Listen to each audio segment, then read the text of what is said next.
guys, welcome to Relationship Flow with Covenant Amara. Thank you for joining me today. I really appreciate for joining me. Alright, subscribe to this channel if you have not subscribed. Thank you for doing that. Right, today we're still talking about relationship, and we're gonna note some things that will actually make your relationship so sweet. I'm sure everyone really wants an enticing, a good relationship, okay, an enjoyable relationship. Everybody wants to be happy in their relationship. Nobody wants trouble, right? Even though we'll have so many people that are that are born with trouble, but no one wants to have a troubled relationship. So there are so many things, basic things that you must have to note in your relationship to ensure that these things are very much intact in your relationship to enable an interesting and enjoying relationship. First of all, you have to involve God in your relationship. I mean, that's the number one person, the number one everything you really need to involve in your relationship. Like, let God be the foundation of your relationship.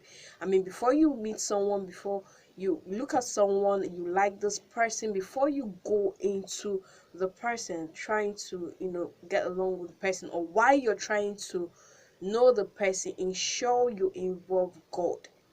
Ensure you involve him, talk to him about who. Don't allow your emotion to get the better part of you at this point. So allow God do his work, not your emotion. So it's very, very important to involve God first. Now keep your communication intact. There has to be a communication, there has to be a channel of flows, okay, no matter where you are, even if it's a distant relationship. Right, communication is key. You must allow your communication to be very much effective. Right, if there is any reason, in some relationship you just have your friend's contact or your spouse's contacts, okay, you have his and he has yours. All right, in some cases there might be a trouble or something that might come up in the course of your activities, or somehow, whereby the other person may lose his contacts or something like that, especially when you're not together, when you're not close. Ensure to have someone's contact that is close to him or her. Ensure to have a contact, a family contact or a friend's contact, his peers. Somehow you need to have anybody's contact who is close to him or her, so in case you don't reach your guy or your woman, you will definitely reach the other person. Like at least one, two, three. There's nothing wrong with that, as long as you're not misusing the contact or abusing the usage of the contact. So ensure you have someone close to him, his contacts or her contacts, right? To ensure communication. I mean, it has to be. Even if something went wrong, you need to know.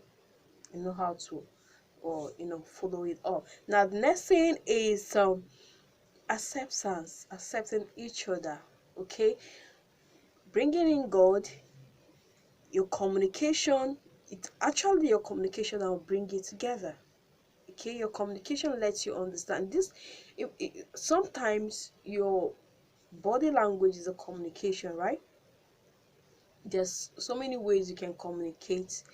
Even sometimes your silence is a communication, okay. But I'm not encouraging quietness or silence in a relationship. Just speak up, act, do something that the other person will see and understand your message. You're keeping quiet sometimes may not be really be passing message, an understandable message, okay. So you need to talk, you need to pass a message. So when you involve God, you communicate with yourselves, and then you will get to the point whereby you understand that, okay, things are really going on well with us. We can actually accept each other, or we can't accept each other for some reasons, okay. In the course of your communication with someone, you really know that I can't cope with this person because you've been communicating, right? So these are basic things. So the next thing is acceptance, accepting each other. If you have come to agreement, okay, you accept each other, right, wholeheartedly. I mean, it's a relationship, especially marital relationship, right? So accept each other for who they are and what they are, right? Don't try to blend. Let people adjust some things themselves for the sake of the relationship and general understanding. Okay, don't try to bend anyone just to suit you. That would be selfishness. Okay, because nobody is born the same, no matter how you look at it. Even if you're from the same family, none of you are the same. There is no one as same as you are. So you just need to, adjust certain things to suit your relationship, not to suit you. Trust is another thing. Trust is another thing you must work on trusting. Now, when people talk about trust a lot, but that trust has to be built on something. It has to be built on you don't just see someone and trust the person. I mean, you don't know the person, you don't know if he steals or he's a swindler, you don't even know if he cheats on you, and you say I want to trust because relationship says trust. If there's someone you really need to trust God. Trust God for your partner. Okay, so if your partner has not convinced you enough that he or she cannot do this or can do this, there's no need trusting. You just trust God for the person. Okay, trust God for the person. For someone to trust you, you must have built a level of trust. You must have built a level of trust. So trust doesn't just come because one of the the rules of relationship is trust. It has to be built on something. So let your partner trust you for something, and then trust your partner for something. Okay. Okay, right. The next point is quality time. Spend your quality time together. Spend quality time together. Okay, always acknowledge when you're wrong and apologize. Right? Always say something. Say sorry when you're really wrong. I mean, to get the relationship going. Okay, and don't but saying sorry, there's some rules I have come to learn about saying sorry. Because if I don't offend you and I keep saying sorry to you, you may just see it as a weakness. It's actually not a weakness, but sometimes you just need to let your partner know that he or she is wrong in this area. Sorry does not always solve the problem.